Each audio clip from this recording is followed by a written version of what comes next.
Jessica, please start. Yeah, Ria, you can start. Good evening to one and all present here. On behalf of the Women's Studies Center, Jesus and Mary College, would like to extend a warm welcome to you all to the third session of our workshop titled National Education Policy 2020 and its gendered impacts in terms of access, equity, and quality. The title of our third session is NEP 2020 in the Historical Perspective.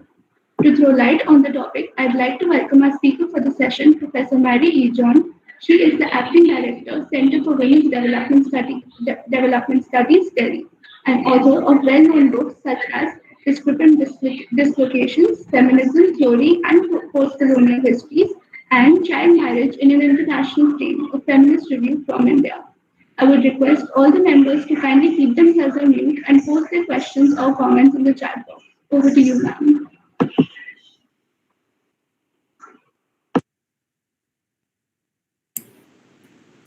Good evening, everyone. Gives me great pleasure to be part of this program that Jesus and Mary College is organizing through the Women's Studies Center and with such a able teacher as Maya and all of you. I haven't been able to be part of some of your previous discussions. I thought in order to set the ball rolling on the NEP 2020, that it might be useful to back up a bit and look at history.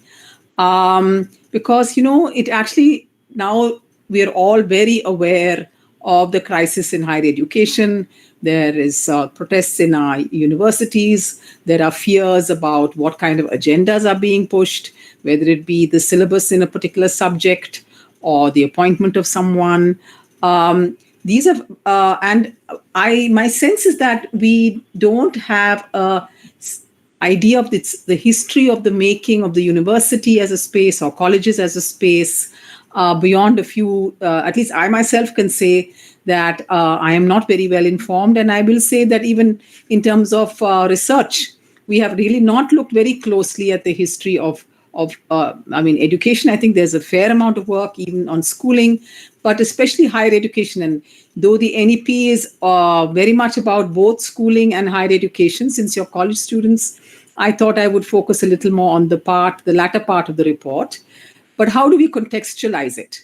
So that's what I thought I would do with you, to the extent that I can actually provide a few pointers in terms of where and how we think about the emergence of these kinds of spaces in our country. So first slide, please. Next slide, I should say. Okay, so as I already said, I will be focusing on higher education and the university for thinking about the NEP, and I will be bringing gender along the way, but it will only be coming in by and by, and we can, in fact, I thought I'd leave it more to the discussion for us to think through the consequences or repercussions of what I'm saying in terms of what it means for women, men, and other genders. So, as I said, there is a wide perception, and it's not a false perception, that higher education is under threat. And that we even worry about the future of higher education itself. We are seeing universities being attacked as never before. The sense is also within that there are particular, the social sciences and humanities, that is what we call arts and sciences. These areas seem to be particularly beleaguered, seem to be particularly compared to, say, the sciences or professions like law and medicine and engineering. One doesn't get a sense of crisis coming from there, but the crisis seems to be very much more acutely so in these parts of these areas and fields of study and research. Next slide, please. Okay, and by the way, are you able to see this? My type is not very large, but you're able to see it clearly? Okay. Yes. So fine. So my question is actually, when there's been a lot of writing on the university in the West, the beginnings of universities did not start in the West with modernity. There was a long European tradition of the medieval university and so on. But even so, there was something new about university structures.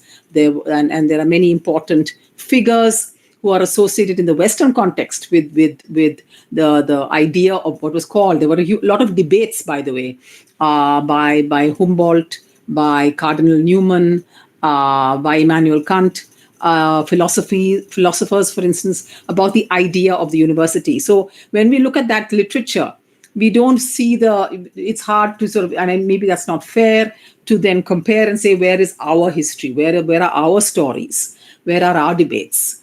But I will say this, and that may fly in the face of, no doubt, we had a Takshila, we had a Nalanda, and I'm not denying that any sense. But I am saying that the kind of history that we are a part of, that we today are a part of, is not the history of Takshila and Nalanda. I think we need to figure out that relationship. And I'm not denying it or belittling it, but I'm saying we don't know what that connection is. What we can say is that we have colonial modernity as the context within which we can connect in some way with what we have today. And I'd like to begin then with I don't know how many of you are familiar with Thomas Macaulay, the colonial official. That he's often called an Anglicist. In those years, in the 18th and into the 19th centuries, one of the big questions before the colonial powers, the British colonial powers, was education. How and what kind of education should the Indian subjects get? They had come for primarily economic reasons. Let's not make any mistake about that. But at the same time, they found themselves drawn into debates around education. And these involved questions of language. These involved questions of our religious traditions. Should we be teaching, the ancient scriptures? Usually this meant Brahmanical scriptures, of which some of them were very fascinated. Should it mean vernacular, as it was called? Should there be should each, especially these presidencies, which was the central site of colonial rule, the Bombay presidency, the Bengal presidency, the Madras presidency, they ask themselves, should we be teaching in the regional languages, the local languages? And the winner, in a sense, was Thomas Macaulay in his Minute of Education of 1835, where he said, that English ought to be the language of education. And why? Because the British rulers, the imperial system needed a class. It's very interesting, actually, and that minute is worth reading. He said that they needed a class of Indians who were, on the one hand, Indian. Yes, they were brown and so on. They were not English, but they were English in every other way. They were going to be English in terms of their manners, in terms of their dispositions, in terms of their language acquisition. They wanted a class mediating between the Indian population and the British ruler. And obviously a class that would be loyal and would, in fact, carry out what indeed the British needed by way of being able to rule Indians. So this was this famous minute, which resulted in the establishment of the first Indian universities in 1857. And it's not accidental that these first universities were established in Calcutta, in Madras, and in Bombay, precisely where the presidencies had their respective capitals. And the subjects that were chosen, I've mentioned them here in my slide. They were supposed to be diffusing, they were supposed to be spreading Western ideas, Western civilization, Western values through subjects. So, the subjects are, in fact, in interesting ways, a mix of subjects that may not necessarily conform to what you now study now: Western art, philosophy, literature, and science. The other interesting thing is that the system that was put in place was through a system of credentialing, which is the system we very much have now, which is to have these universities and then establish separate colleges. And these colleges would affiliate to the respective university. The reason I say that this is interesting is because in England, there was really only one university, London University, which had such a system. Cambridge, Oxford, all the big universities had no such system. You will not find that kind of system. We had that kind of system, and we've kept that kind of system till the very day. So, one question we can ask, I'm just putting it out for you to think with, if indeed this was the context of the establishment of the universities that we are still a part of to this moment, does this mean that universities were really established in the service of imperialism? And what consequences might that have for us? So I'm just leaving you with that question. Next slide. Okay, so on the one hand, we have a clearly imperial context for how higher education began. And on the other hand, and I want to put this in a kind of tension, if you like, for you to think with, we're all very conscious, I think, and those of you who study history, but even others, I'm sure, are aware of social reform, the history of social reform, which was, again, a complex phenomenon involving as much British and other, the presence of others, and Indians, initially Indian men, but also Indian women, over the period of the 19th century. And it's a complex story. We have certain flat ways of telling the story. We had all these social evils, like sati and child marriage and female infanticide. And we sometimes tell the story far too simplistically. But it is indeed through the churning of social reform that girls were then, it became possible for girls to access schooling. Of course, in the early days, it was schooling that was the biggest controversial subject of the time. It's hard for you maybe to imagine that. How could going to school be such a controversial subject? But it was. What would happen if a girl went to school? What would happen if she learned how to read and write? And there were a lot of sexual overtones. Wouldn't she? Why did she need to learn to read and write if she was going to in any way be under the control of her father or her husband?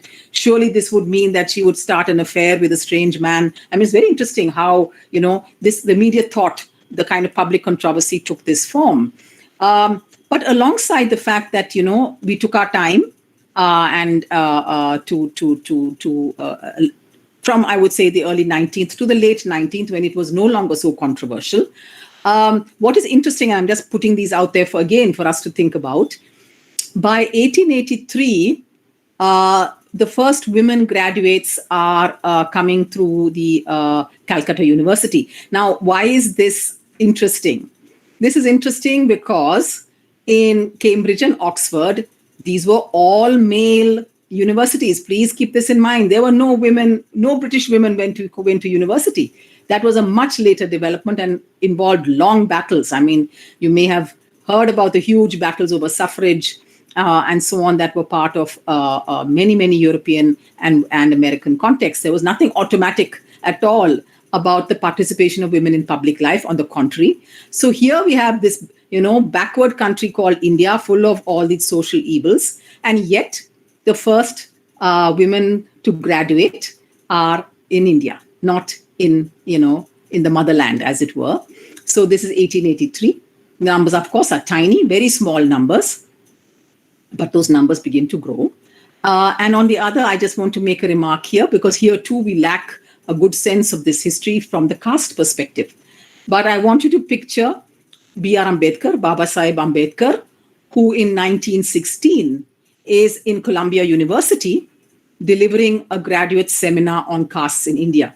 So how is that possible? How can a Dalit, the most reviled of castes in our context, treated quote unquote as untouchables? How could it be that someone like that could not just make it in the Indian system, but actually make his way all the way to the US and become a product of the Columbia itself? And he studied anthropology there, and subsequently he was in London before he comes back with a PhD back to Baroda in India.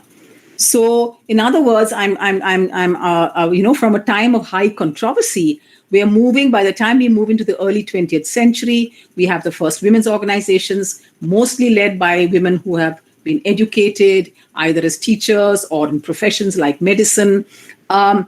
Nationalists, Sarojini Naidu. We have a situation where women, educated women, coming through college or university contexts are the first national leaders.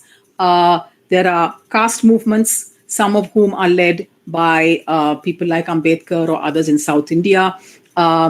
We are looking at, in other words, a connection. And this, I feel, we don't have the history. I haven't done the research enough to be able to fill it out for you. But here we have those from the margins becoming leaders, taking a role in the national space that is beginning to form by the early 20th century. And a critical ingredient in that is education.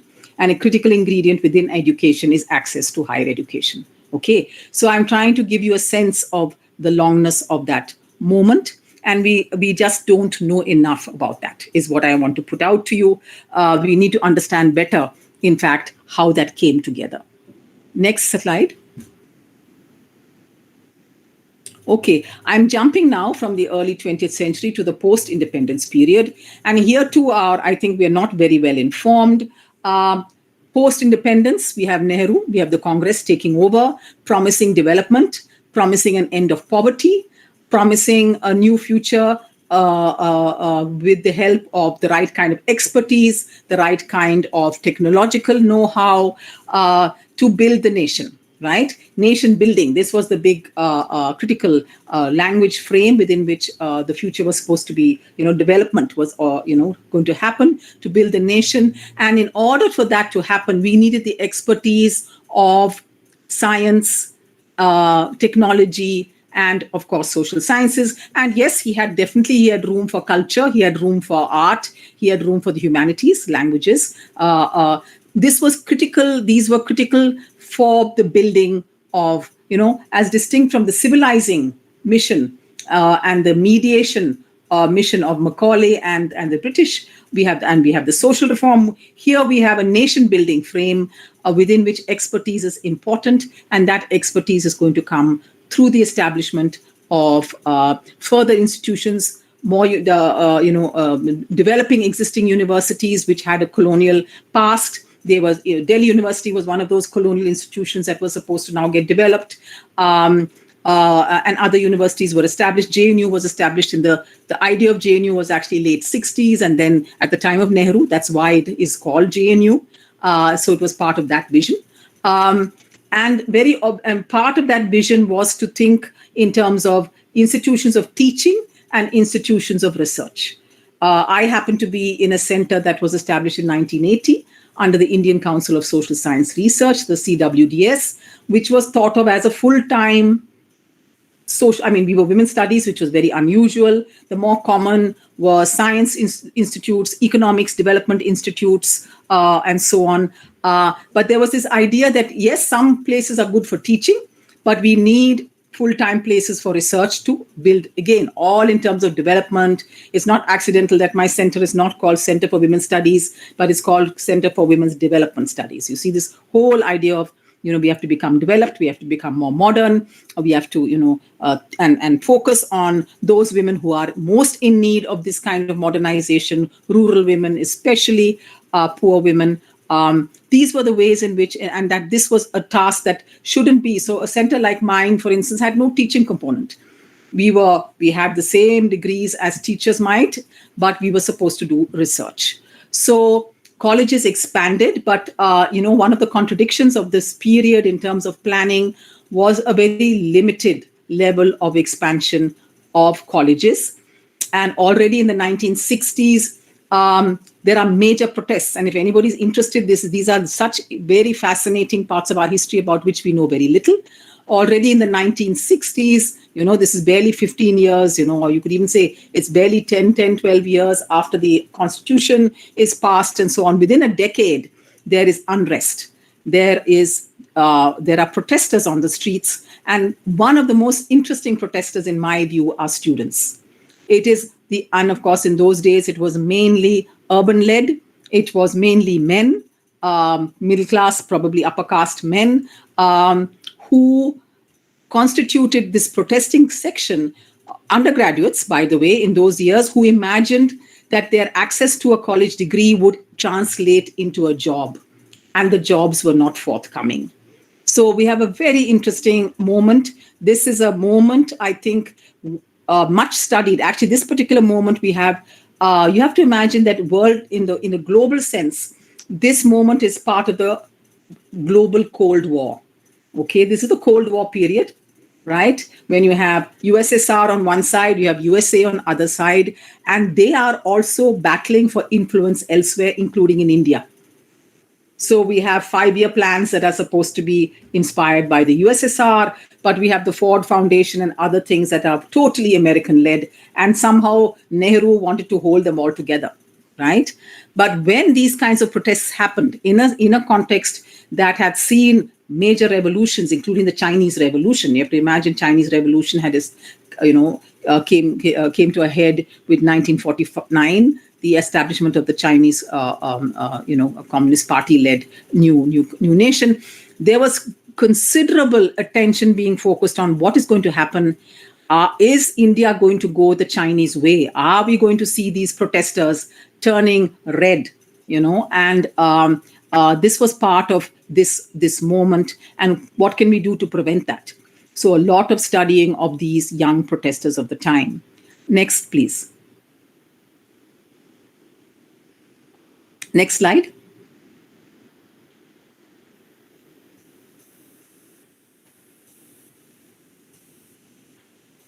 Is there a problem? I'm not getting the next slide. Okay, thanks. So, to take this further, the 60s move into the 70s. The 70s is a heightening of this kind of protest. It takes the form of what is now being called nakshalabari, a new model of politics, which meant that in relationship to education and universities, which is after all my focus here, it meant that, and this is what I find fascinating, it meant that students left the university. So students, and I came of age, I was in my teens in the early 70s. And in my time too, the idea if anybody wanted to be, relevant and somehow politically active, then the feeling was the place, the real action is not the university.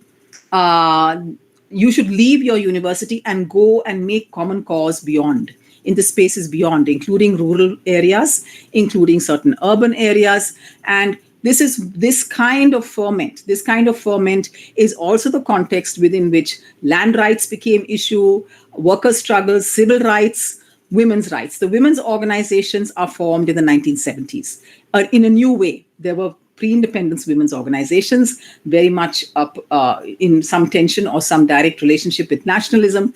But this is a different kind of moment of the 1970s when many young women as students, most of them are students, by the way, take on issues. Some of them, they take on the issues that are common with men, like land rights, like poverty, like alcohol, or they take on issues that are by the latter part of the 70s are unique: rape, dowry, and dowry deaths. But they are formed in this upheaval, in this period of upheaval. And I'm suggesting here, I haven't worked it fully out, but I'm suggesting that if we look at the 1970s, we don't see a lot about education or higher education. The action is elsewhere. If you look at what the women's groups were here in Delhi, and many of the colleges, Miranda House was a major focus for a very new generation of politically active faculty and students. I don't come across a lot of debate there about, what are we studying in the classroom? Instead, they're saying, how come in Model Town there's this strange fire in the kitchen and somehow it's a natural accident? Let's look at this more closely. Or how come our rape laws have never been looked at since the colonial period, and we have the Mathura case and other kinds of cases? How come workers are getting the kinds of horrible conditions of work that they are, and so on and so on? I don't come across major concerns about education per se. Okay, I'm just again putting this out to you that in this period of upheaval, in this birthing moment of the women's movement in India in the 70s and early 80s, our spaces as college spaces, our spaces as university spaces were not particularly in focus. Okay, next slide, please. Okay, so now, and I'm saying this why? Because when we move into the 80s, and especially the latter part of the 80s, and more so, I think in the 90s, the university does become a site of struggle. And there are some very interesting examples. One of them is the very fact that here we are Indians with our, host of Indian languages. We have a national language that is Hindi. We have state languages of varying kinds. So how come we are busily teaching at the college level and at the university level, supposedly, whether we do or actually don't, but it's the official language, is English. How come in this time of independence, how come we're teaching the colonizers language? Why is that the medium of instruction? What has happened to make this the medium of instruction? And this is a unique predicament because in China, they're not teaching in English. In Japan, they're not teaching in English. Why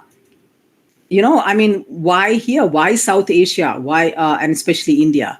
And a generation of very, very brilliant feminists engaged with English and what became the crisis of English, the teaching in particular of English literature. So a whole, I think this is very interesting. You have maybe some of these are names to you: Kumkum Sangari, Sudesh Ved, Rajeshwari Sundarajan, Susi Taru, Anya Lumba. They were all, it so happens, all of these very well-known people who wrote on a range of topics. They wrote on history, they wrote on culture. They didn't necessarily just write about literature. But they are some of our most well-known first-generation women studies scholars. And they took on the subject of English and what do we do with this question. That's one kind of politicization of the university space that I found. And the other, of course, is 1990, the Mandal moment. That is the moment when the Indian government chose to implement the Mandal Commission report on reservations for the other backward classes. I don't know how much you know about this. We have had a very reluctant reservation policy for scheduled castes and scheduled tribes, more hardly implemented in the realm of education, at least not in the initial decades. In fact, Delhi University till the 1990s had practically nobody of scheduled caste or scheduled tribe. Meanwhile, the question of the OBCs had also come up, and where these are considered other kinds of castes, middle castes, lower castes, who also suffered educational and social deprivation. And what about, righting that kind of wrong? That comes to a head in 1990, and you have precisely in the context of higher education, the biggest backlash, the anti-Mandal protests. And Delhi was one of the central sites of these protests. Several colleges in Delhi University were very active in opposing the very idea that there should be reservations. And interestingly, a lot of their anger was not just towards the OBC. I don't think people even understood fully what is this category called OBC. They actually ended up opposing the scheduled caste and to a lesser extent, the scheduled tribe reservations. So much so, these were very, very violent. Some people died. There were immolations of people, of students, so much so that that colleges closed. Delhi, St. Stephen's College, not very well known for its active politics, was closed for a year. Yeah, this was in 1990-91. So this is a very, very, I think, this was a very interesting shift in terms of giving universities a kind of attention. What kind of space is the university? What is the meaning of education in our lives? Who is part of our university space? Is caste something that has a life in the university? People thought, oh no, caste is something that happens in the rural areas. That's where the atrocities are. That's where the rapes take place. We are all casteless. All of our students and faculty and there was a lot even of that kind of self-presentation amongst faculty in Delhi University itself, saying that reservations has no place here. Reservations will only emphasize caste identities. We are casteless. We don't think in terms of caste. Next slide. Okay, so I'm don't mind. I'm moving very, very quickly across decades So if the 90s, in my view, what I haven't mentioned, I should have mentioned, is the communal question. The Babri Masjid issue was as much, of an issue during these years. But as we move, and 1991 was when we implemented the other NEP, which is the new economic policy. The new economic policy, which was implemented under Manmohan Singh, was the belief that we needed to open up our economy, and that just simply going with the Nehruvian idea of a state-led model of development actually hadn't worked. We were still a poor nation. We still had very low rates of growth, and that we needed to bring in capital as never before. And in order to bring in capital, we had to open our borders, not be so, nationalist about our economic patterns, allow outside capital in. The state should not play such an active role in deciding what needs to be planned and what needs to be not planned. And this began to have its repercussions also in the area of education. Because you see, till I would say the 70s and 80s, higher education was practically equivalent to state-supported education. Yeah. So this was a time where when the major universities, there were a few private universities, no doubt, but many of these, even BHU and AMU, which began as private philanthropic universities, all were taken over by the state and were funded by the state. So unlike other countries in the US or Europe and so on, where many, or England, for instance, Oxford and Cambridge, they're all private. But our model was the public state-led model. Schooling was very mixed. Schooling began with the idea of government schooling, but very soon, more and more, by the 70s and 80s, more, especially in urban contexts, private schooling became much bigger, and the middle classes voted clearly in favor of private schooling, and the government school becomes more and more identified with teaching poor people. Poor people go to the government school. Better off children go immediately to private schools. But in higher education, it was different. So even the smart and rich would vie for public university in Delhi University or in whichever, whether it's Calcutta or Bombay or wherever. It was state-led. And when we come to this moment of the 90s and 2000s, when we come to globalization, the interesting question is, what happens at the level of higher education? Is there a rethinking that and there is a lot of debate starting to happen, is should the state be funding our colleges and universities? Is this correct or not? We're still a poor country. Why is the state giving money here? Shouldn't it simply go to private players, whether philanthropic or whether commercial? And the interesting thing about the 11th plan that I put here for us to think with is one of the planning period came to an end after with the 12th plan, and we now don't have a planning system. But the 11th plan of 2005 to 12 has been called the education plan. And it's interesting thing is that a lot of this was under the UPA. A lot of state money went into higher education as never before. Many new central universities were started. There were otherwise a small number before that. Money was also given to state universities, which had been in a much, much less well-financed situation. And there was a lot of talk. Kapil Sibal, who was at one point the education minister, talked about world-class universities and that this would need a different kind of input, a different kind of freedom, no longer state control. What should be the power of the administrator? What should be the role of the state?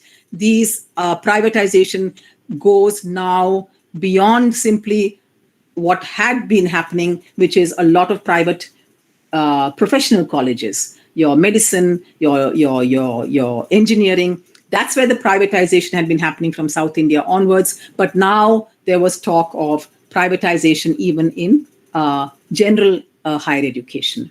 Next slide.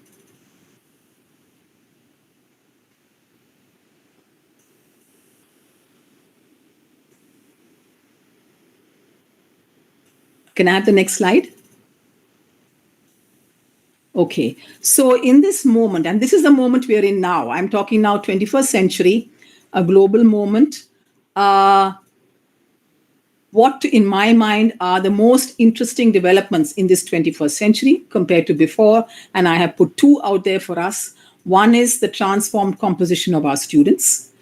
And the other is what I'm simply calling the political economy of higher education in a time when state financed higher education is no longer the obvious norm. Can I have the next slide? Okay, so when it comes to students, when if I go back to the time of 1950s, post-independence, there were about 1 lakh students in our colleges and in our universities at that time. Most of them were urban, upper caste men. Only about 10%, about 10,000 of this 1 lakh were women. And in terms of caste and other, I think they were pretty homogenous. So we today are in a kind of, I'm calling it sometimes a silent revolution or a not so silent revolution, in the sense that we have seen extraordinary expansion in the last few decades. And that expansion has happened in a very complex way, which again, we don't very well understand, because it goes hand in hand with privatization. More and more privatization is happening.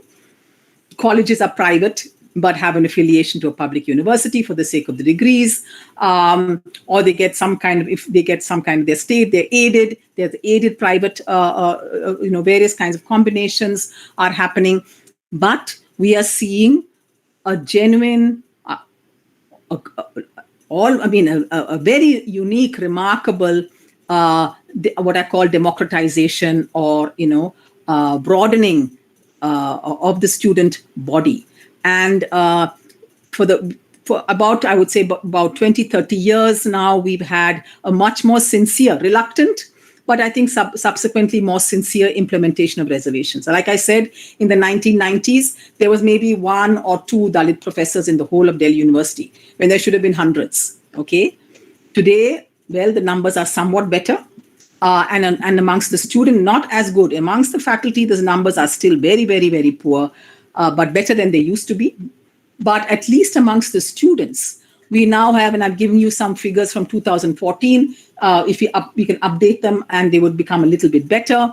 13.4% of students in higher education today are scheduled caste, 4.3 are scheduled tribe, OBCs are 34. And this is not particularly bad, if you think that, about 16% of our population is supposed to be scheduled caste. About 7 to 8% are scheduled tribes, so the numbers are not as good there. The worst represented group are by far the Muslims. Muslims are about 11 to 12% of our country, but only 4.6. And the most worrying part of that story is that those numbers are either plateauing or even coming down a bit. When it comes to women, this is to my mind one of the most remarkable things that we have hardly noticed. I said there were 10% women at 1950. There were about 30% in 1980. And today, 46% is the figure maybe from 2014. And today it's 47.6. It's slowly inching up. And in several contexts, there are even more women than men. Delhi University, for instance, in case you didn't know this, has more women than men students on its rolls. So this is truly astounding. Okay, nowhere do we see women represented like this. Certainly not in our political realm. Certainly not in our working realm, and also in public life. In many, still on the streets, it's an overwhelmingly masculine kind of space. But something changes quite decisively when we come to our college and university areas. And, I happen to live in Delhi University. So, I have that. Now, of course, with COVID, it's no longer an everyday experience. But, on many days of the week, I would see plenty and plenty of women in a way I don't see anywhere else. So, this is really, I think, something that has happened, and we have somehow not paid attention to it as we should have. What's going on here? Is this revolutionary? Is this conventional? What are women coming to universities for? Jesus and Mary may be a college that has been an all-women college, from a long time. But even so, and there's good reason why, places like your college or Miranda House or Janaki Devi or wherever are continue to be women-only spaces. They are, they're considered, people buy for these spaces. It's not that girls think this is a, you only have to go to a co-educational space. These are very, very significant spaces for all of you. But the question I'm asking is, for what? Where does it take you? What kind of lives do you have afterwards? Does it make you independent in when you leave? Those are not the questions we've been asking enough. Maybe you have those debates in your college, and I'd be very happy to hear more about those. But in public life, we don't hear enough about the fact that here we have this enormous presence of young women in higher education. Next slide. When it comes to what I'm calling the political economy of higher education, it's very, very elusive. As I said earlier, it was state-led, it was state-funded. You paid, fees were very modest till recently. We have the largest structure of higher education in the world, by the way, by far. We and China are probably close to each other, but when it comes to numbers of colleges, I've given you some numbers here. There are 900 universities, 40,000 colleges, 37 crore students, 370, 37 million, I should have said, not 37 crore, 3.7 crore. These are the largest numbers, largest structures anywhere in the world. But, and now, we're trying to figure out what is in a situation where the state is no longer the major player or may no longer be the major player in the funding and in the support of higher education. What is the structure? What is the economic structure that is keeping this system growing and making it grow even bigger? And in a city like Delhi, I have this question. I get this. I would like to put out to you again that the university system here, with you have a Delhi University, you have probably close to, I think, a little under 100 affiliating colleges. I think of this system as a kind of service industry. Ask yourself, what kind of financial system is this a part of? What are the spin-offs? The housing, some very small number may be living in hostels, but very large numbers are then living, in various kinds of PG accommodations. Where I live, for instance, in Delhi University, I would say that many kilometers around Delhi University are completely transformed by the student body that lives here. Okay, from the residential areas to the shopping areas to you name it, it is actually servicing the students who study here, and this is massive. Tuition systems, you name it. How do we understand this phenomenon? On the one hand, I also want to mention to you that there is the other face of higher education. Our parliamentarians, many of our MLAs and MPs, when they all have to give information about what their occupation is, and many of them say educationist, and they're not teachers. They're basically running private enterprises of various kinds, whether these are universities, whether these are professional institutions, but they are using their political identity to run educational institutions. And I don't know if you travel around, I used to go to Haryana for field work. In the middle of nowhere, you'll see some kind of college or some kind of, university structure. And I ask myself, what is this? And who is this? How is this working? Who is it for? And these are often run by politicians or connected to politicians. Moreover, if you want to try and understand how colleges and universities are actually financing themselves, it's a very complicated mix of both public and private money, whether it be your fees, whether it be aided, money coming from the state to aid you by way of aided monies, or whether it be other ways in which private monies are now feeding into even public universities. It's a complicated story. Next, please. Okay, so one of my questions then, for us to be able to look at what the NEP is all about, is what is going on in terms of education and what comes after. What is the link between the credentials you're getting? You're getting degrees, BA, BCom, honors courses and so on. You're choosing your subjects and all of that. what is the relationship between all of that and what comes in your lives afterwards? Is your educational lives connected to employment prospects? Is it connected to, and especially on the gender front, I have a big question here. We have a lot of criticisms of vocationalization, and there's a lot of that happening, and skilling. Is that a debasement of education and the higher purpose of education? What should be the relationship between skill development and a critical capacity of thinking?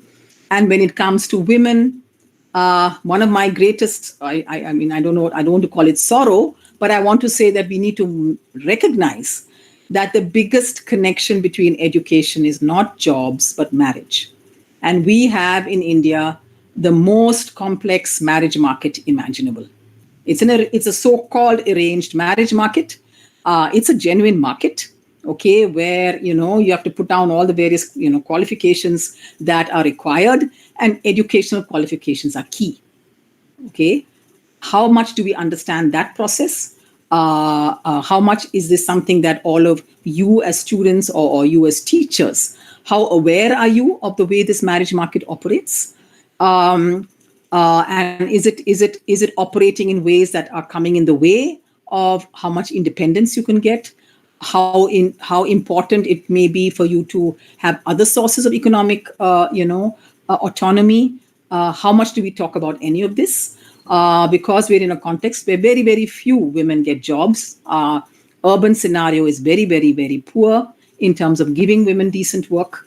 And the vast majority are, in fact, dependent in terms of their lives after college. So what is going on? What does that mean about your years? Is it a time pass? This is there's a book called Time Pass about higher education. It's actually focusing on men and saying that most of them are just hanging around waiting for something to happen, and they see their years of higher education as time pass. Is that how you might describe it, or would you have another term for it? How should we think about it? And that's the context for the next slide, please. Okay, so that is why I've given you a little bit, I've taken a long time, I know, to give you a historical picture so that we can then now look at this NEP. This NEP is the new education policy, is the third such policy after independence. The first was in 1968, the second in 1986. First was under Indira Gandhi, the second under Rajiv Gandhi. This is happening after a 3-decade gap. There's been a huge gap in terms of thinking about what kind of policy we need for education in our country. Prior to this, in the about 10, 15 years ago, we had a lot of smaller committees were set up. There was the Yashpal Committee, the Knowledge Commission. And we also had from 2018 onwards, the Kasturi Rangan report and so on, none of which went very far until we had this one. The NEP 2020 came last year, this time. It's a very peculiar report because it doesn't even have an owner. Usually when the government puts together a policy, you'll find a series of names in the inside pages as to who are the people who are part of the committee that put together the report. You won't find any, and you won't find a chairperson. So this is a kind of odd report that nobody wishes to kind of own up to. Next, please.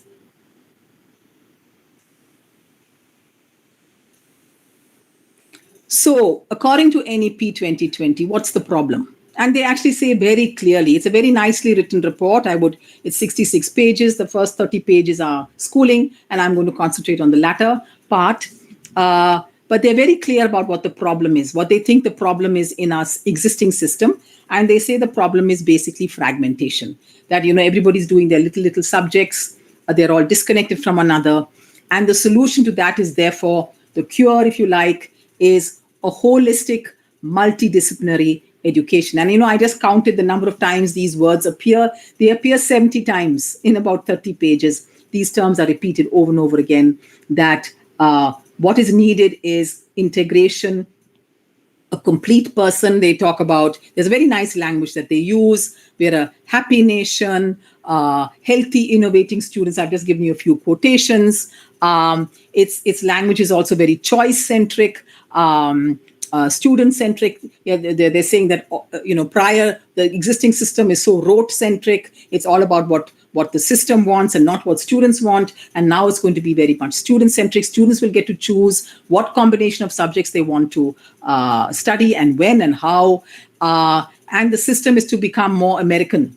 The liberal arts system of a 4-year undergraduate program, a postgraduate program that can have a short master's, and then you go straight to PhD level research. And there are these different kinds of university clusters, teacher-centric or more research-centric, and so on. Let's go to the next slide. Thank you. Okay, so on the surface, it reads wonderfully. Okay, it reads really like, okay, this is what we need. Well-rounded students who can choose to study engineering, and then tomorrow they want to study music, and then maybe something else later. And all this is somehow going to be possible. And it's not good to have standalone medical colleges, standalone engineering colleges, and simply a B.Ed college. No, we must have knowledge clusters where, we are together, as it were. So that sounds actually very, how can we quarrel with that? But I feel, and a few others have also, I think, sensed this, that there is actually a surface level and there's another level which is highly problematic. And this level, which is highly problematic, is a kind of what I'm calling a kind of deeper structure, where it sounds like it's using the language of integration, but actually it isn't. So I find signs of that even in the schooling section. I don't know if any of you have seen the schooling section, where there's, for the first 5 years, there is supposed to be a very basic level of literacy, numeracy, is going to be imparted for the first 5 years of education in all our schoolings, rural, urban, and so on. And then from class 6, they're going to introduce what they call local subjects as well as vocations. And my antenna go up when I hear this, because is this actually going to be about an integral model where everybody is going to be studying carpentry or going to do work in the fields or studying a local language? Or is this, which urban upper class male child is going to be studying plumbing in class 6, or is going to be sent to do some kind of agricultural work in class 6? I don't see that. I frankly don't see that. And there are no signs that they're trying to think in those ways. I fear that what is actually in the name of integration, what is actually being brought in place, is different streams. Different streams which might be housed within one, however that's thought through, but there will be actually unequal, and there is no way that a stream where children are now going to do field work, children, and we're talking about, class 6, we're talking about 12-year-olds, 13, we're talking about, let me put it very crudely, we're talking about child labor here, that age group would be doing this kind of schooling, quote unquote, in the name of this new integration. I frankly, I don't see it. And I see it even less when I look at this, at the higher education structure, which is, as I'm sure you've all talked about, is this 4-year structure with entry and exit points at the end of each year. So in year 1, you can leave with a certificate. In year 2, you can leave with a diploma. In year 3, you get a degree. Year 4, you get a research degree, and you can go on to, study in wherever, Princeton. By the way, nothing like this exists anywhere in the world. The 4-year structure of the US does not have this.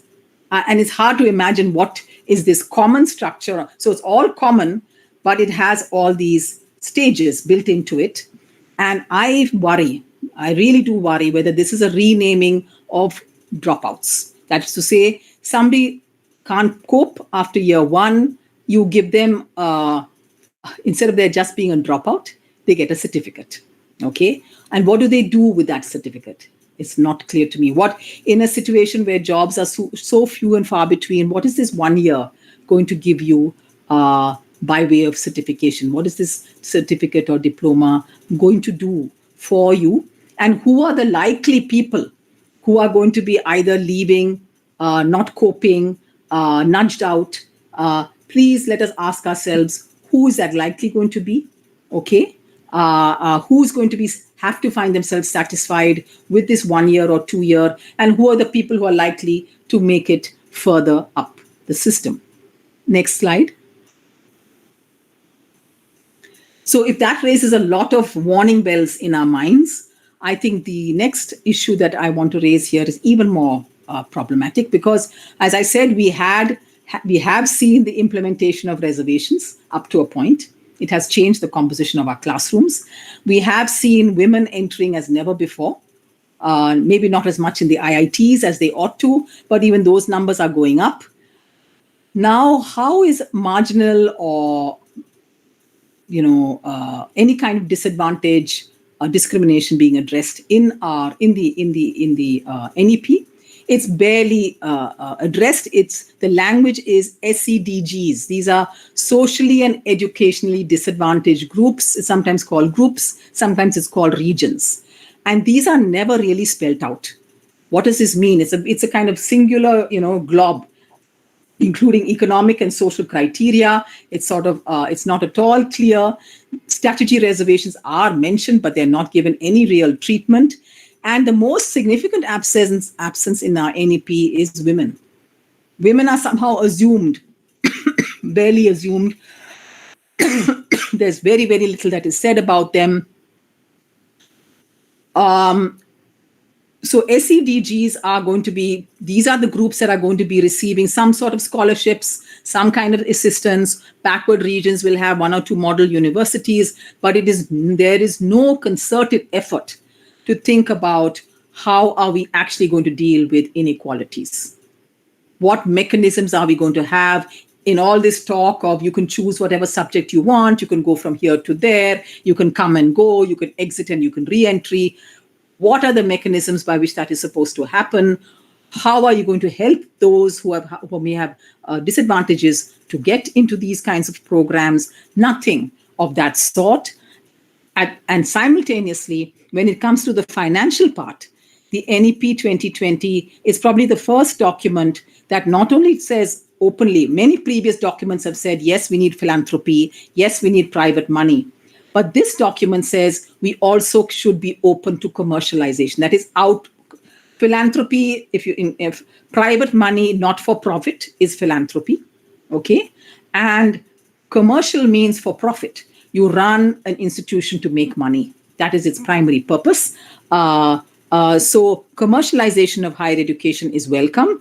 The only caveat is we must regulate it. It can't be completely left to themselves. What we need some kind of body. So they're proposing a body that will regulate the extent of it and the modes of it.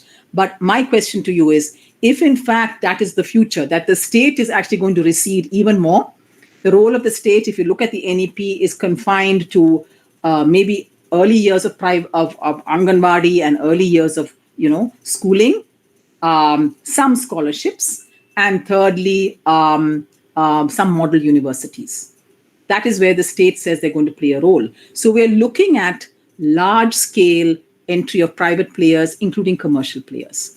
So my question to you is, where would the marginal fit here?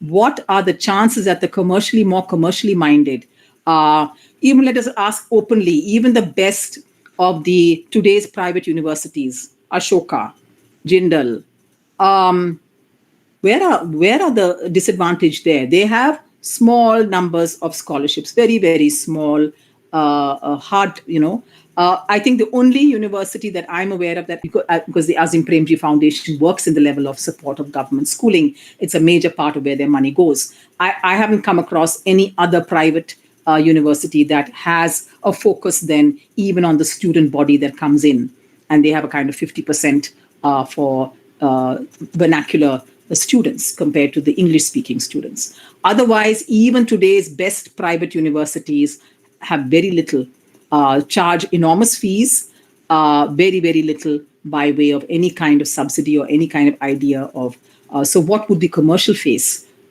be? So I think this is the last of my slides. Am I right? Yeah. So my question then is, if this is the history, a history that began in the colonial period, in order to serve colonial powers, within which you can remove the, I think you can just remove the the PPT now. Thanks so much. You did a wonderful job of helping me with the PPT. So all I want to say is here we have a situation of a colonial origin story within which imperial forces were at work, but within which social reform also made their claims. Girls, women, lower castes found some places to find a place. We have the post-independence period where there's limited expansion, there's enormous turbulence. Students are at the forefront of the early politicization of our country in the 60s and 70s. Women's organizations, the women's movement itself is led either by young faculty or students. And many of them are, in fact, Delhi colleges. So that's the period of the 60s and 70s. But within that, it's a very male-dominated sphere. It begins to change slowly. There's no consciousness of caste in those decades. Whatever else may have been happening, that happens in the 90s. Then we move to the 21st century with its liberalized atmosphere, where there's a lot of talk of the state should no longer play the kind of role it's playing. And then we have NEP 2020 with this very nice language, which is, to my mind, hiding very, very deep modes of it's actually justifying or allowing new kinds of inequalities to grow. And we don't know the full story about women because they're not saying it openly. They're using this language, as I said, of the SEDG. Women are really not the subject of the NEP 2020. Women have been entering as never before. As I said, we are close to parity now in at least the undergraduate system of BA, BCom, BE, BSc. Close to 50% of these students are women. I've asked that question, what for? How much independence? How much of a different life? Will you be able to stand on your own feet when you leave? Is it for the marriage market? What is it all about? But my biggest worry is what will happen now? If indeed the future is going to be private-led, if it's going to be commercial-led, how many parents are going to still want to send their girls and to these kinds of institutions? How much will they be willing to put their money there if it's no longer, if it's going to cost that much? How many girls are going to be part of those who leave after 1 year or after 2 years? How many are going to actually make it in this wonderful new system to the top? I have my worries, and I'll ask you to share your thoughts on this with me. Thanks a lot.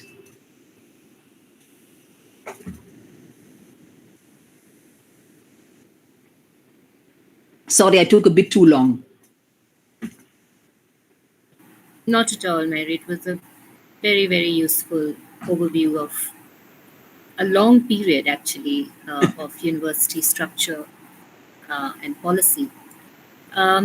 So please, the floor is open, ladies, participants, to pose any questions or comments. Perhaps now is also a right time to make any connections you felt between things that we pointed out yesterday and the kind of insights that, Professor Mary John has brought in today. So if there are some connecting points or, issues that you would like to, raise or ask for elaboration, please feel free to unmute and speak.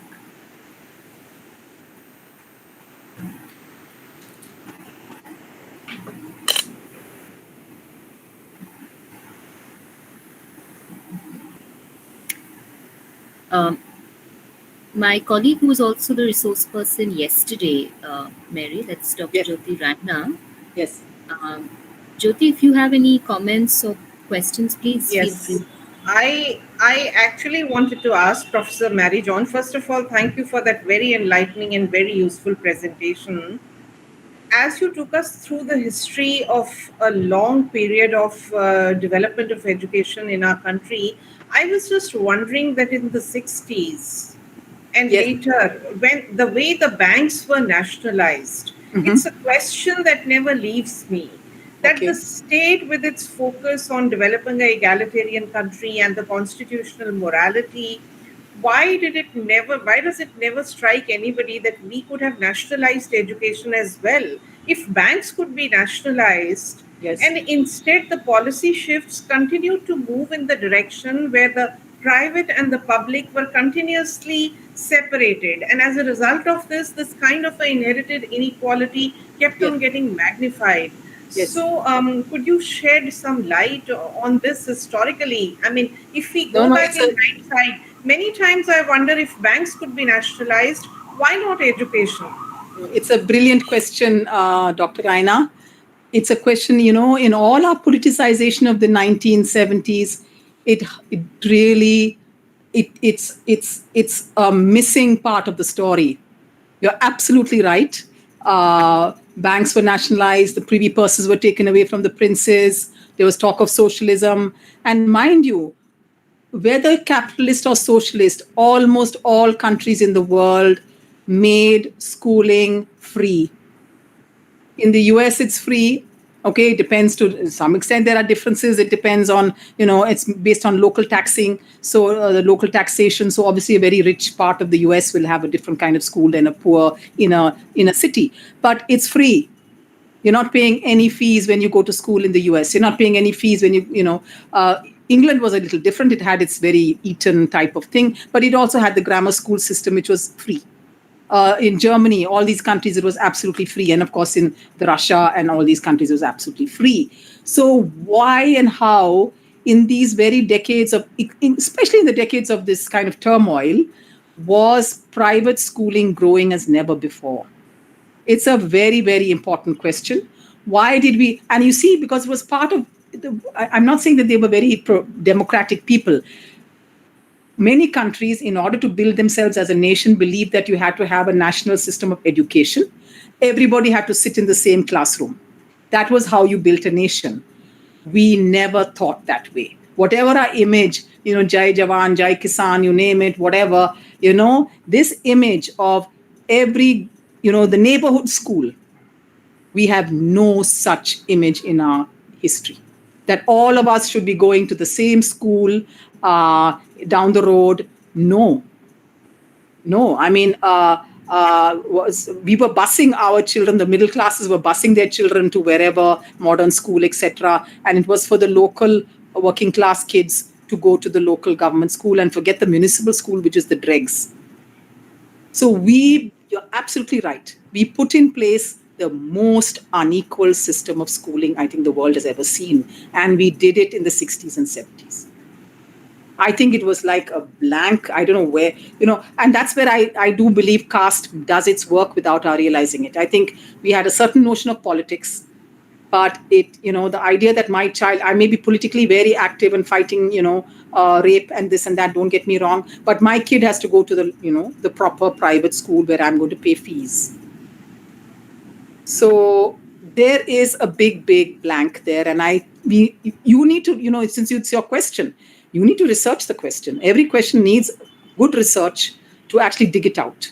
What was it that we were not seeing in that time? And I think we're reaping that history is still, is in front of us now. And we're trying to undo it in various ways through reservations, through EWS, you name it. We're now trying to make good what we missed in those years. And people like Anil Sadgopal who talk about the neighborhood school. Now, 70, 80 years down the line, we're talking about those things. Why were we not talking about it then? You're absolutely right. Just to add to your answer, yesterday I just shared in this session that China, with its overheated capitalism, doesn't have private schools at all. It's the largest school system in the world, and all of it is a government school system. Absolutely. And you mentioned the so-called global north and yes, Finland. I mean, we are in the arena of school education, state governments are continuously looking at Finland. Our own Delhi government has trained its teachers and school heads in these kind of countries. In Finland, the school education system is 90%, 95% government, public. Yes. So, yeah. No, even USA, what I was suggesting to you is that even the USA model with all its problems of local, it's a local state and municipal tax system. It's free.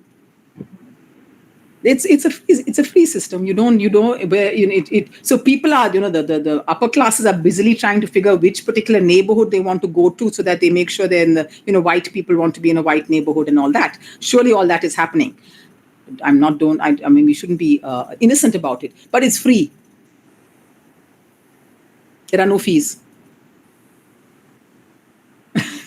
So where did this, how did this happen? And it's got bigger and bigger.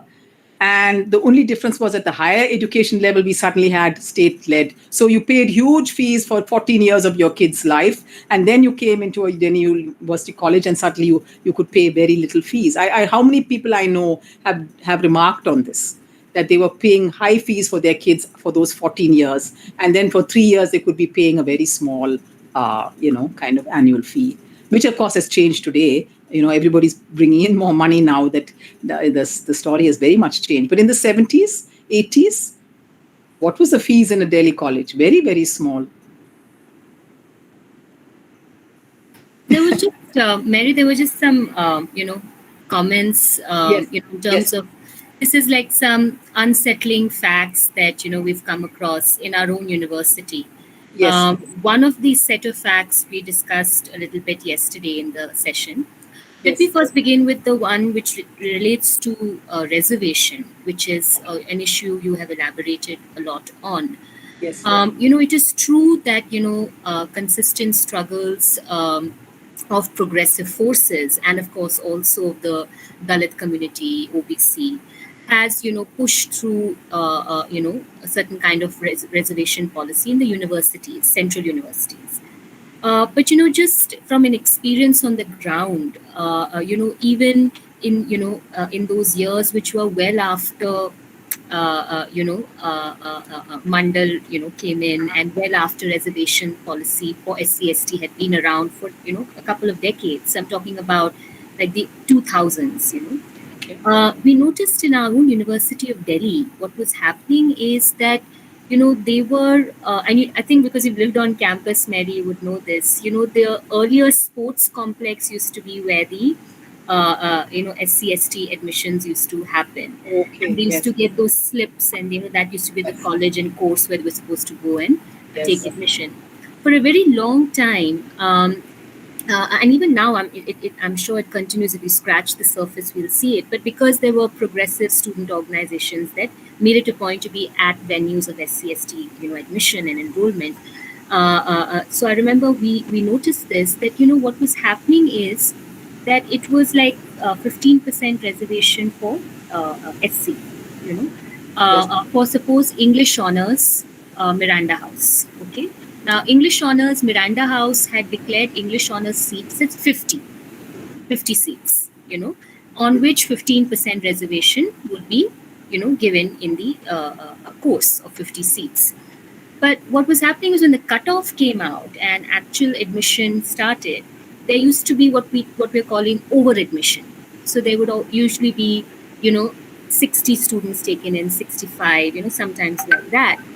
But the reservation did not correspondingly increase. So the reservation was not given on the actual intake of 65 or sometimes 70, but was always stagnant at the figure of 15% of 50 seats, the sanction.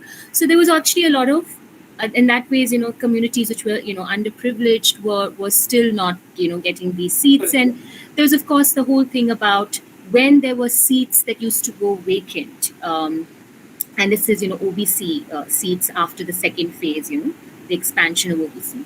We've noticed that, again, the conversion of the empty OBC seats is not distributed to SC and ST. It's made general. Yeah, I know. That's very funny. These are these huge, thing, and there's not enough, willingness within the university system to accept that. So just, I'm sure you have your own. Well, excellent. Thank you. No, you said it very well. So I would say that from a time when we were completely blind to the whole thing, when there was simply nothing happening on that front, and you would have had, I don't know, I don't even know, because SC/ST reservations was something that was put in place in 1950 with the Constitution. So one wonders, in fact, in that period from 1950 to 1990, how exactly were colleges functioning? There must have been widespread, complete, I think they, and I also don't know how the financial planning. Today we have at least this much. We have subcomponent planning. We have a SC/ST subcomponent plan. We have an OBC plan. I mean, you may read in the papers now, off and on, there are scams that come to the surface. There's been a recent big scam in Chhattisgarh where monies that were meant for OBC scholarships had actually been distributed wherever, so these come through. So I don't know enough, and that's a sign of my not having done my homework, that how in fact was planning being done. I doubt that in these initial decades there was any financial planning for, okay, you have so many seats, the money must be actually focused. It can't diverge to any other purpose. What we have now, SC money has to go for SC, ST money has to go for OBC money, and you have commissions and you have departments that are supposed to oversee this whole thing. So let's not take away from the fact that we now have a roster system to implement, which we didn't even have earlier. Of course, the OBC came much later in 2008 compared to the others. So I would say, let's not jump immediately into the problem. Let's allow for the fact that from a period of where nothing was happening, 1990, something starts happening. And there is somewhere enough of a will and I'm emphasizing financing because without financing, nothing happens. So there's some financing coming from various ministries with some amount of oversight. But then there is clearly not that kind of will, not that kind of desire. And let me tell you, don't name Miranda or anybody. Let's go to the top of the JNU. I'm not trying to diss JNU. I've been a student and a teacher there. So, but I'm very aware that even in the most progressive places, in contexts where it's even, not just the undergraduate, but postgraduate, numbers are small, you have much more control. This kind of thing that you're talking about is happening, where numbers are not getting filled, where this feeling is, and there's, and I think one of the biggest problems is the mismatch, which I skimmed that part. The student body has been the site of the most amount of change in terms of composition. The faculty has seen the least amount of change. So you're looking at a skew where those who are implementing it at the level of administration and faculty are still overwhelmingly upper caste, implementing change here. So it's a very crude answer that I'm giving you, that until and unless there is more change happening here, there are indeed many, many more being much more implementation of posts in the faculty and admin sections.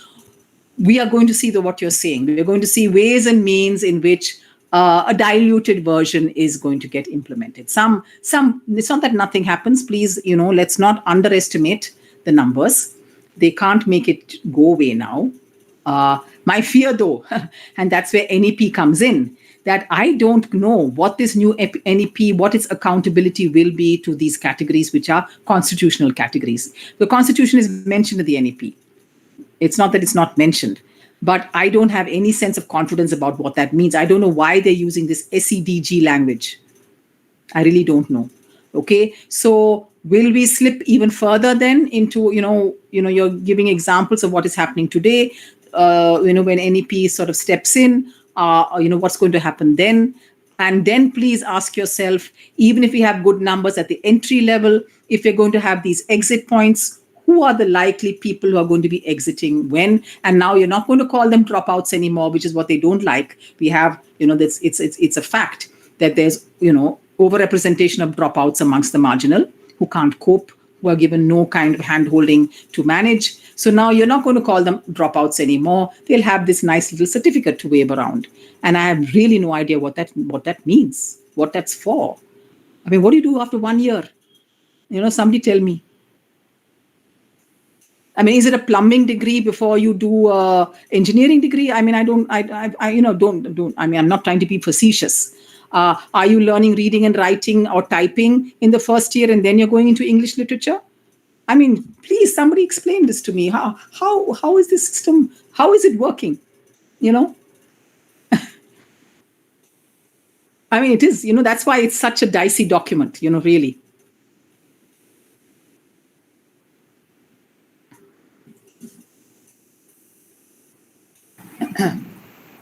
Sorry, I know I'm sounding pessimistic, but no, it's not about pessimism. It's about calling a spade a spade.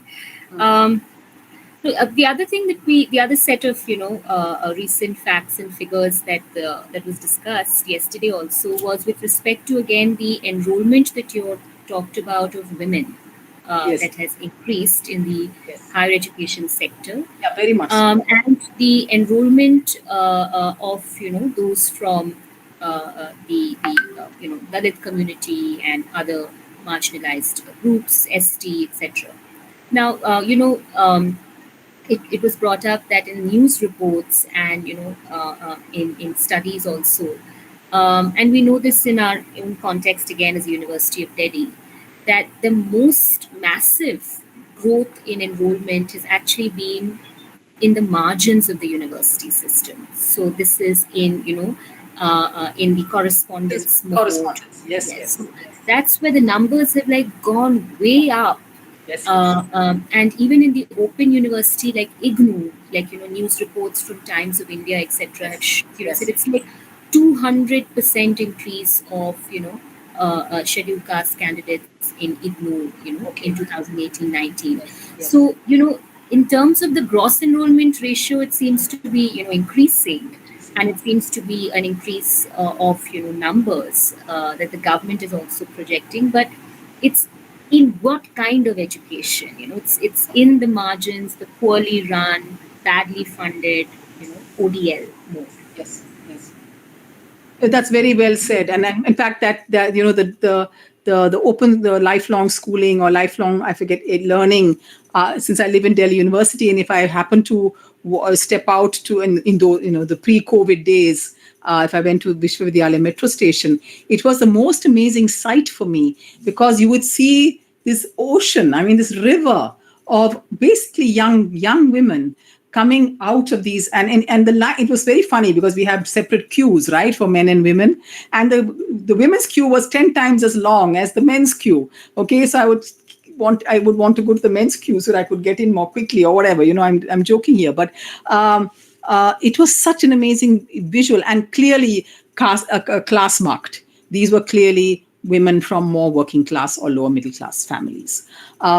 And they were coming for those Sunday classes that would give them the Delhi University tag, even though they were, actually distance learners. You're quite right that a lot. When I'm simply saying, oh, these numbers are so high, I'm covering up the fact that there are huge differences. B.Ed, the B.Ed college, for instance, these little mushroomed B.Ed colleges full of young women, and IITs still only 20%. So clearly, there are these huge differences. But I still don't want to take away, having said that, I don't want to take away from this. How will we when I see these young women from those family backgrounds coming and thronging these spaces of Delhi University, it means something to me. We should not turn this into, they're getting the worst of the system and the best are still in Miranda House or in Jesus and Mary or wherever. Let's not discount all the IGNU phenomenon. It's not meaningless. It's meaningful. What meaning can we give it? What ends does it serve? What future awaits? And that's the kind of work we really need. What happens to young women who have these distance education degrees? What happens to Jesus and Mary graduates, and so on? Can we, do we have a picture? Is it only marriage for these young girls who come, on the lifelong learning, track compared to the others? Do they have better chances? Or is it a stratified marriage market, which no doubt it is? They will, when the boy side wants to know where the girl side has been educated, they'll want to know what kind of degree it was. And and dowry will be accordingly, and so on. These are not minor points that I'm raising here. And we must look at those and once again ask ourselves, in the new era, in the NEP era, what is likely to happen then? Are these young women who are thronging these lifelong courses? And by the way, they will the only answer to this, they want, NEP says that we now have about 22% GER, that is the gross enrollment ratio in the 18 to 23 age group is about 22%. The plan is that by 2035 or something, it should be 50%. Now you ask yourself, how is that ever going to happen unless there's going to be a massive building of in higher education? That this unlikely that that's going to happen. The only way that's going to happen is that there's going to be even more expansion via the online, via the MOOC, via these systems of, these massification systems of learning. So I think that's the way it's going to happen. So are we going to see with this 50%, an even greater divide then between the few who will actually get to sit in a physical classroom?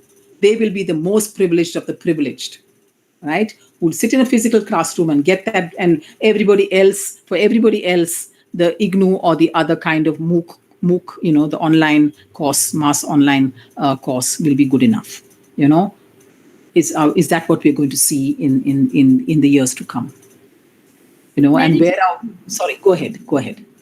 Mary, I just wanted to add a point here. I beg to differ on that line of, that there is meaning to what is, happening to enhanced enrollment of women in the ODL, open and distance learning mode. Because I'm pushing this, Mary, because the ODL mode is precisely what NEP 2020 is promoting for that gross enrollment ratio. It's online learning, but it's also that all institutions should eventually offer some version of that. Mode, so that's going to increase the enrollment even further. Now, I just felt that, in the case of our Delhi University example, it's not that, it's meaningful. It's actually that what we're seeing is that those young women, working class, women, are actually trying to find more meaning and change the meaning, because they're continuously in protest, Mary. They're continuously in protest against, the way the university actually metes out very stepmotherly treatment to them. And I just give you an example that the Women's Studies Center, our parent body in the Delhi University, hosted an essay competition 2 years back. I think this is 2019, and very consciously said open only to regular college students, And the women students of Delhi University School of Open Learning, they had a huge protest saying that why can't we take part in International Women's Day essay competition? Why are we excluded? And and the way they've struggled continuously for more classes, especially during lockdown, they have been treated so badly. Deadlines which are unreasonable have been set. Online personal contact programs have been held in the evening, in the night. So they have continuously been fighting, and I think that is the part which gives it any meaning, not just their enrollment by a university that's otherwise doing it in a very unwilling manner.